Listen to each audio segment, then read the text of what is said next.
এই কটার সময় পৌঁছালাম আমরা? 6:10 এসে পৌঁছালাম।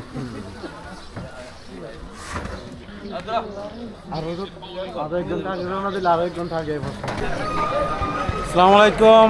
6:10 এসে পৌঁছলাম আমরা মাধবপুর ট্যুরিজম ক্লাব থেকে। আর এই হলো শুক্র শনিবার ভ্রমণ। শুক্র শনিবারে ভ্রমণ করলে এই যে দেখেন ট্যুরিস্ট ক্যাম্পে জায়গা নাই, মানে এত মানুষ শুক্রবার আর শনিবার। মানুষটা আসলে শুক্র শনিবারই ভ্রমণ করলে এরকম ভিড় পাওয়া যায় সব জায়গায়।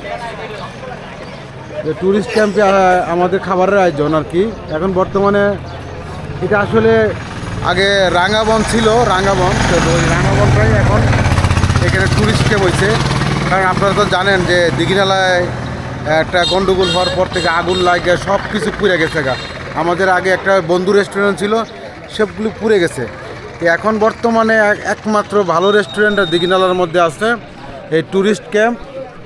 আর এই ট্যুরিস্ট ক্যাম্প হচ্ছে গিয়া, যেহেতু আপনারা তো জানেন যে আমি এসএসসি পাস করছি এই দীঘিনালা থেকেই, তো সেই হিসাবে কিন্তু আমাদের বন্ধুদেরই কিন্তু এই রেস্টুরেন্ট। আমার বন্ধুই সব কিছু অ্যারেঞ্জ করছে খাবারের টাবারের। তো ওই ব্যাপারটা হচ্ছে দীঘিনালার সাথে আমার অনেক স্মৃতি। এই দীঘিনালায় আমার বাবা যেহেতু সেকেন্ডারি অফিসার ছিল মাধবপুর দীঘিনালা পুলিশ স্টেশনের, তো ওই হিসাবে আর কি করি। দেখেন শুক্রবারে কী পরিমাণে মানুষ। আসলে এই দীঘিনালাতে আমার অনেক স্মৃতি। বুঝছেন মামা, এখানে কিন্তু 95-95 পুরো এসএসসি পরিবেশ কিন্তু আমি দীঘিনালার। হ্যাঁ, আব্বা এই থানায় ছিল, তো এই হিসেবে কিন্তু দীঘিনালা আমার এই যে রাস্তাঘাট যা দেখতেছ, এটা আমার সিডিআই মোটরসাইকেলের উন্ডার টায়ারের দাগ ছিলাম। তো আমরা নাস্তার পর্ব পরে দেখাচ্ছি আপনাদেরকে। এই দিয়ে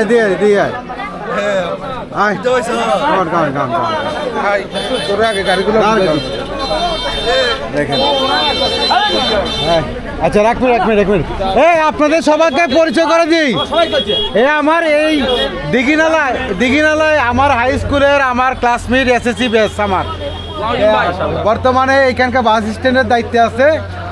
আর বর্তমানে এক সময় আমার সহপাঠী, আর বছর এখন দেখা হচ্ছে একসাথে। স্যার আমার ওই সহপাঠী স্যার, আমি তো এসএসসি পাস করছি দীঘিনালা থেকে।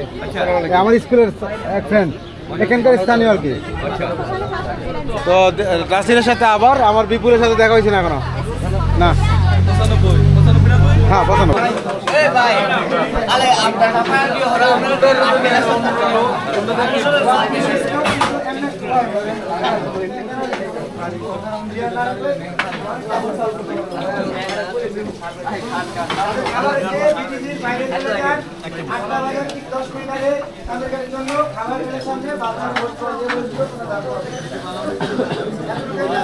শুক্রবার আজকে মানুষ খুব প্রচুর, এটাই আর কি।